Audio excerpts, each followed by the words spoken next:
1985 में एक दल सेक्टर 7 नामक एक तेल रिग में कड़ी मेहनत कर रहा है। जब एक ड्रिल में समस्या आ रही होती है तो एक आदमी पनडुब्बी में पानी के नीचे जाता है और पाता है कि ड्रिल फंस गई है। इसे ठीक करने के लिए वो पानी के अंदर गियर लगाता है और पनडुब्बी छोड़ देता है, जिससे उसे एक विशाल और सुंदर समुद्री जीव तैरता हुआ दिखाई देता है। उस क्षण समुद्र तल दरक जाता है, जमीन हिलने लगती है और कुछ रहस्यमय छोटे चमकदार जीव मनुष्य के चारों ओर तैरने लगते हैं। वो उनमें से एक को छूने की कोशिश करता है, लेकिन जैसे ही वो अपना हाथ बढ़ाता है पानी का दबाव अचानक बढ़ जाता है और आदमी और पनडुब्बी को ऊपर की ओर धकेलना शुरू कर देता है। आदमी ड्रिल को पकड़ता है और मदद के लिए कॉल करने के लिए रेडियो का उपयोग करने की कोशिश करता है, लेकिन अब छोटे जीव उस पर हमला कर रहे हैं और सब कुछ काला हो गया है। साल बीत गए और अब 2011 है। सेक्टर 7 में वर्तमान चालक दल को राज्य के साथ समस्या हो रही है, इसलिए हे जून उन्हें दबाव को नियंत्रित करते समय वाल्व को लॉक करने का निर्देश देता है, जिसके दौरान गलती से उसके कंधे पर चोट लग जाती है। बहुत सारे समन्वित प्रयासों के साथ टीम वाल्वों को पकड़ती है क्योंकि पाइप को धीरे धीरे नीचे उतारा जाता है। ये पाइप लगभग एक आदमी के सिर में मारता है, लेकिन वे समय रहते वहां से हट जाते हैं और रिश्ते के खराब होने से पहले उसे ठीक करने में कामयाब हो जाते हैं। इसके बाद टीम इस तथ्य पर चर्चा करती है कि उन्हें तेल नहीं मिल रहा है। वे मानते हैं कि हे जून अनावश्यक जोखिम लेता है और अत्यधिक आवेगी है, जिससे बहस छिड़ जाती है। हे जून ने हार मानने से इनकार कर दिया और कसम खाई कि वो देर सबेर तेल ढूंढ ही लेगी। इस बीच एक अन्य कर्मचारी एक युवा क्रूमैन को डांटता है और उसे पहले उसके सिर पर पाइप गिराने के लिए पागल स्थिति में डाल देता है। बेचारा युवा डर जाता है और पाइप पकड़ लेता है, जिससे प्लेटफॉर्म से एक अजीब तरल पदार्थ बाहर आने लगता है। यह द्रव एक छोटा चमकता हुआ जीव भी बाहर लाता है, जिसे पुरुष पहचान नहीं पाते। हे जून पर वापस वो क्लिनिक में है ताकि डॉक्टर मून ह्यूंग उसकी चोट को देख सकें। डोंग सू इसके लिए हाई जून को चिढ़ाने आता है और फ्लर्ट करने की कोशिश करता है, फिर भी यह नहीं समझ पाता कि उसे कोई दिलचस्पी नहीं है। दल के बाकी सदस्य उन छोटे समुद्री जीवों के एक समूह को पकड़ने पर काम करते हैं और उन्हें अध्ययन के लिए एक मछली घर में डालते हैं। समुद्री जीव विज्ञानी ह्यूंग जंग बताते हैं कि जीव एक केमोसिंथेटिक पारिस्थितिकी तंत्र से हैं, जो हमारे अंतर्गत मौजूद है, लेकिन वो समझ नहीं पा रही हैं कि उन्होंने सेक्टर 7 में अपना रास्ता कैसे ढूंढ लिया। जबकि वो दूसरों से बात करते हुए विचलित हो रही थी, चीसून एक्वेरियम के अंदर पहुंचती है और प्राणियों में से एक को पुनः प्राप्त कर लेता है। हालांकि छोटा जानवर तुरंत अपनी जीभ बाहर निकालता है और चीसून के चेहरे पर मारता है। कुछ क्षण बाद चीसून के होठों पर एक बड़ा घाव हो गया। जब ह्यूंग जंग लिफ्ट ले रहा होता है तो चीसून दरवाजा बंद कर देता है और उसके लिए अपनी भावनाओं को कबूल करने के लिए उसे एक उपहार देने की कोशिश करता है, लेकिन वो उसे ठुकरा देती है और उसे लिफ्ट से बाहर कर देती है। कुछ समय बाद कैप्टन हवांग ने घोषणा की कि उन्हें रिग छोड़ने का आदेश मिला है। चूंकि उन्हें तेल नहीं मिल सका, इसलिए ऑपरेशन रद्द कर दिया गया है। हे जून क्रोधित हो जाते हैं, कहते हैं कि उन्हें इतनी आसानी से हार नहीं माननी चाहिए। फिर हार मानने से इनकार करते हुए कमरे से बाहर निकल जाते हैं। डोंग सू उसके पीछे जाता है और उसे सांत्वना देने की कोशिश करता है, लेकिन वो चीजों को और बदतर बना देता है। कुछ घंटों बाद एक हेलीकॉप्टर जंग मैन को सेक्टर 7 में छोड़ता है। जब वो छोटा था तो वह यहाँ काम करता था और वह हे जून का चाचा है। हे जून उनसे गले मिलकर मिलते हैं और उद्योग में उनकी प्रतिष्ठा के कारण बाकी सभी लोग उनके प्रति बहुत सम्मान रखते हैं। वे उसके उचित स्वागत के लिए एक विशेष भोजन तैयार करते हैं और अचानक हर कोई अपने घाव दिखा रहा है। हवांग ने इसे अस्वीकार करते हुए कहा कि निशान केवल लापरवाही के संकेत है, लेकिन हे जून अपना खुद का निशान दिखाती है और कहती है कि निशान का मूल्य कुछ ऐसा नहीं है जिसे उनके कप्तान समझ सकें। इसके बाद हे जून अपने परिवार की पुरानी तस्वीर देखती है और पता चलता है कि उसके पिता वही व्यक्ति थे जिनकी कई साल पहले पानी के अंदर मौत हो गई थी। जंग मैन उसे सांत्वना देने के लिए उसके पास आता है और हे जून उसे याद दिलाता है कि वो अपने पिता को खोजने के लिए खुदाई जारी रखना चाहती है। इसे ध्यान में रखते हुए जंग मैन ने हवांग से बात की और घोषणा की कि वो कुछ और महीनों का काम पाने के लिए बोर्ड से बात करेगा। यदि वे तेल ढूंढते हैं तो वह हवांग को सारा श्रेय लेने देंगे, लेकिन यदि वे असफल होते हैं तो वह सारा दोष अपने ऊपर ले लेंगे। अगले दिन जंग मैन चालक दल को एक प्रेरक भाषण देता है और हर कोई अच्छे भाग्य के लिए पाइप पर अपने हाथों के निशान छोड़ता है। 3 महीनों तक चालक दल बहुत कड़ी मेहनत करता है और अंततः वे तेल खोजने में सफल हो जाते हैं। अब जब मुख्य समस्या हल हो गई है तो उन्हें राहत मिल सकती है। जंग मैन को आराम करने और अपने लक्ष्य को प्रशिक्षित रखने के लिए प्लेटें शूट करना पसंद है। इस बीच हे जून और डोंग सू ने अपनी बाइक पर दौड़ लगाई। वे पूरी गति से रिग के चारों ओर घूमते हैं और हे जून एक बड़ी छलांग लगाने के लिए सीढ़ी के माध्यम से एक शॉर्टकट लेता है। हालांकि जब वो अंत तक पहुंचने वाली होती है तो डोंग सू एक बड़ी छलांग लगाकर पहले वहां पहुंचने में सफल हो जाती है, जो हे जून को प्रभावित करती है। डोंग सू उसे याद दिलाती है कि अगर वो जीतता है तो उसे चूमना होगा, लेकिन वो निर्लज है और उसे उचित चुंबन देने के बजाय बमुश्किल उसके चेहरे पर चोंच मारती है। इसके बाद हे जून और चालक दल के सदस्यों में से एक ने अपना गियर लगाया और रिग के नीचे की संरचना की जांच करने के लिए समुद्र में गोता लगाया। जब वे पाइप की जांच करते हैं तो उन्हें धातु पर क्षति नजर आती है और वे इसे ठीक करने पर काम करना शुरू कर देते हैं। रिग में ऊपर एक अजीब उपस्थिति इधर उधर छिपने लगती है और हे जून के चालक दल के साथी को पकड़ने वाली रस्सी से टकराती है, जो उसे अंदर खींचने लगती है। चालक दल इसे नोटिस करता है और ऊपर खींचने की कोशिश करता है, लेकिन इसके बजाय रस्सी टूट जाती है और आदमी गिरते समय मर जाता है।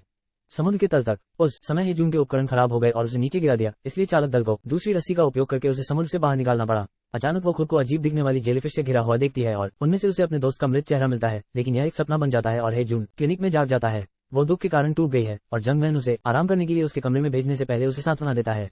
ह्यूंग जंग उससे मिलने जाता है और उसे कुछ बहुत महत्वपूर्ण बात बताना चाहता है, लेकिन इससे पहले कि वो कुछ कह पाती अन्य लोग उसे रोक देते हैं और चले जाते हैं। फिर ह्यूंग जंग कुछ सोचने के लिए बाहर जाता है और चीसून उसके पास आता है, जो अपनी प्रगति से उसे परेशान करता रहता है। ये काम करने वाले दल द्वारा देखा जाता है। बाद में शाम को हे जून अपने दोस्त के लिए शोक मनाने के लिए उसकी मशीनरी पर बैठती है, लेकिन जब ह्यूंग जंग का शरीर खिड़की पर गिरता है तो वो अचानक चौंक जाती है। उसे क्लिनिक में ले जाया गया और मून ह्यूंग ने शरीर का निरीक्षण किया और निर्णय लिया कि ह्यूंग जंग ने अपने लिए चीजें समाप्त कर ली। हे जून ने इस पर विश्वास करने से इनकार कर दिया क्योंकि ह्यूंग जंग उस मानसिक स्थिति में नहीं थी। वो ये भी सोचती है कि डॉक्टर जांच में जल्दबाजी कर रहे हैं। उस पल में मून ह्यूंग ने कुछ और नोटिस किया। शरीर पर नर बीज है, जिससे साबित होता है कि किसी ने उसे धक्का दिया होगा। क्रू को तुरंत चीसून पर संदेह हो जाता है और क्रू के 2 सदस्यों से ढूंढने जाते हैं। चीसून ने कसम खाई कि उसने कुछ नहीं किया, लेकिन दूसरों ने उसे पकड़ने के लिए उसकी पिटाई की।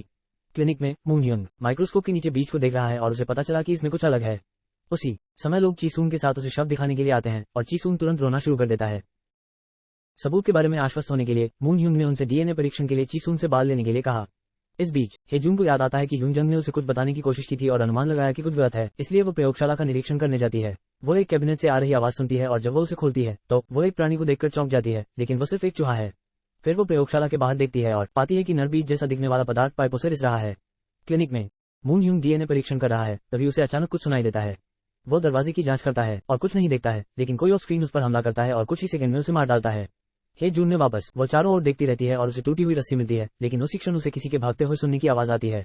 जब वो जांच करने जाती है तो उसे हवांग मिलता है जो उसे बताता है कि मून ह्यूंग मर चुका है।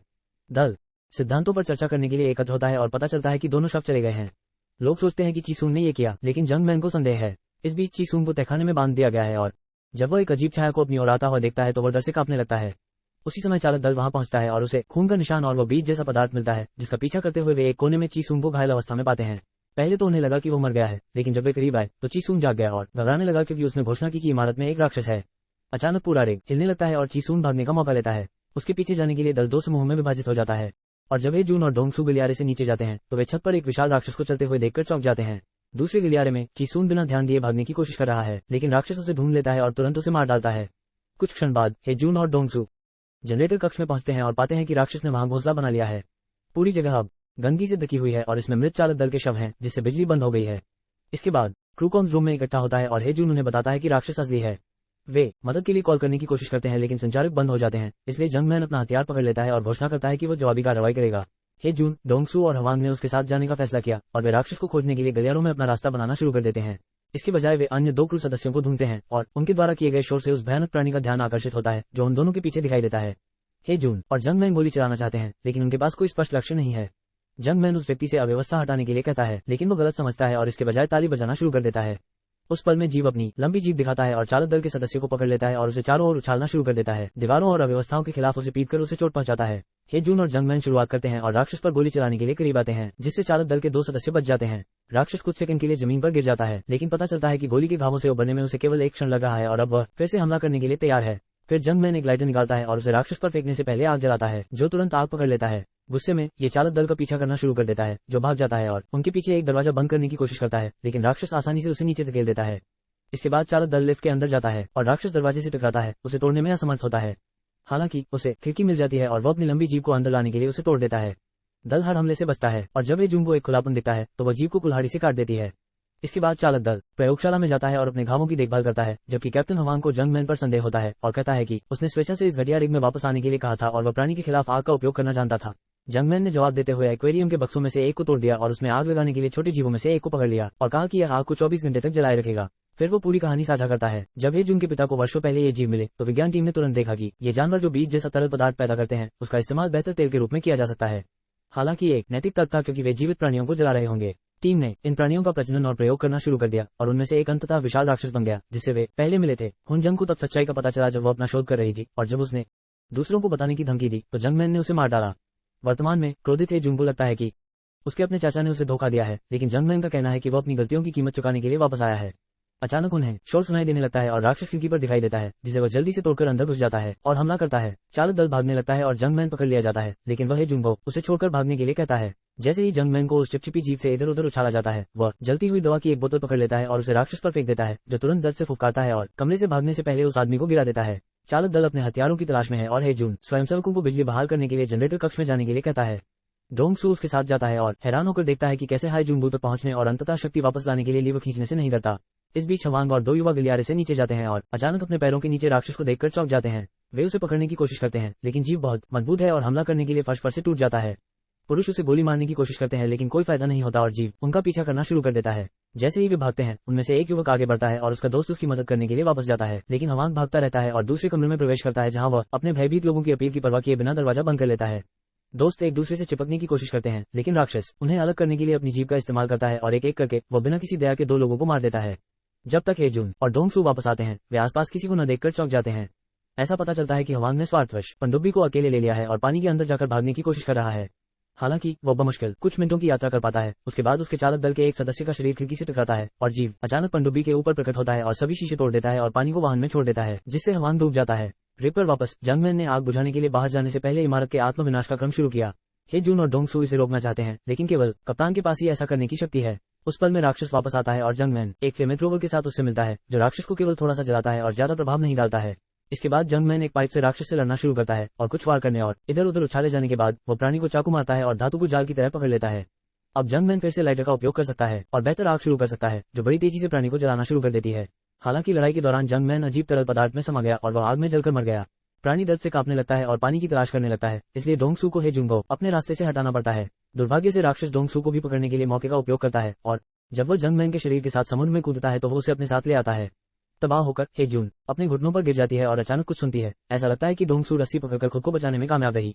हे जून तुरंत अपनी बाइक ले आती है और रस्सी खींचने के लिए उसका उपयोग करती है। राक्षस हमला करने की कोशिश करने के लिए पानी से बाहर कूदता है, लेकिन हे जून समय रहते डोंगसू को खींच लेता है। अचानक बाइक फिसल जाती है और हे जून गिर जाती है। इस प्रक्रिया में उसके कंधे पर चोट लग जाती है, लेकिन सौभाग्य से डोंगसू बाकी रास्ते पर चल सकती है। आत्मविनाश के लिए 1 मिनट बचा है। हे जून डोंगसू को फिर से देखकर खुश है, लेकिन वह क्षण तब बर्बाद हो जाता है जब राक्षस वापस रेंगता है। डोंगसू इसे अपने मुंह से पकड़ लेता है और इसके खिलाफ संघर्ष करना शुरू कर देता है। हे जून को भागने का मौका देना चाहता है। राक्षस हार नहीं मानता और डोंगसू को हवा में फेंक देता है और फिर उसके पीछे कूदकर उसे तेजी से काटकर मार डालता है। हालांकि जीव पानी में नहीं रहता है, वह तेजी से वापस चढ़ना शुरू कर देता है, इसलिए हे जून अपनी बाइक पर बैठती है और राक्षस का ध्यान आकर्षित करने के लिए उसके पास जाती है। बंदूक का उपयोग करते हुए वह देरी करने के लिए इसे किनारे के पास रखने के लिए उस पर गोली चलाती है। फिर वह एक बड़ी छलांग लगाने के लिए दूर जाती है और एक संकीर्ण रास्ते के नीचे जाने के लिए एक कोने में घूमती है।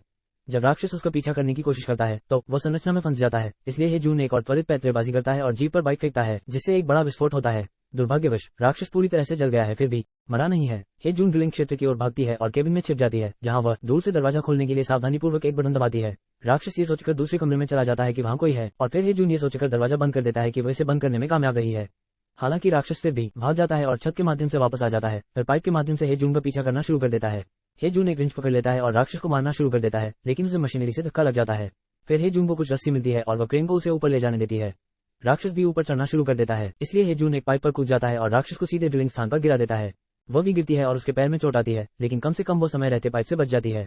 इसके बाद हे जून रिमोट कंट्रोल को पकड़ने के लिए दौड़ती है और राक्षस को लुभाने के लिए स्थिर खड़ी रहती है। एक बार जब वो काफी करीब आ जाता है तो वो बटन दबाती है और ड्रिल राक्षस को बंदी बनाकर नीचे आ जाती है। हालांकि इसके अंग अभी भी स्वतंत्र हैं और हे जून के पैर को पकड़ने में कामयाब रहे, जिससे वो गिर गई।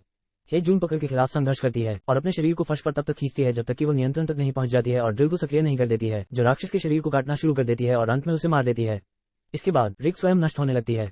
हे जून सभी विस्फोटों से उसे डरने नहीं देती और वह अपनी बाइक पर बैठकर इमारत से बाहर निकल जाती है और पास के मंच पर पहुंच जाती है, जहां वह एक और विस्फोट करती है। जल्द ही एक हेलीकॉप्टर आता है और उसे बचाता है। कुछ साल बाद एक वृद्ध हे जून सेक्टर 7 में वापस आती है और पानी के नीचे के पाइपों की जांच करती है, जहां वो रोने लगती है जब उसे वे सभी उत्साहवर्धक संदेश मिलते हैं जो उसके पुराने दल ने त्रासदी से पहले उन पर लिखे थे।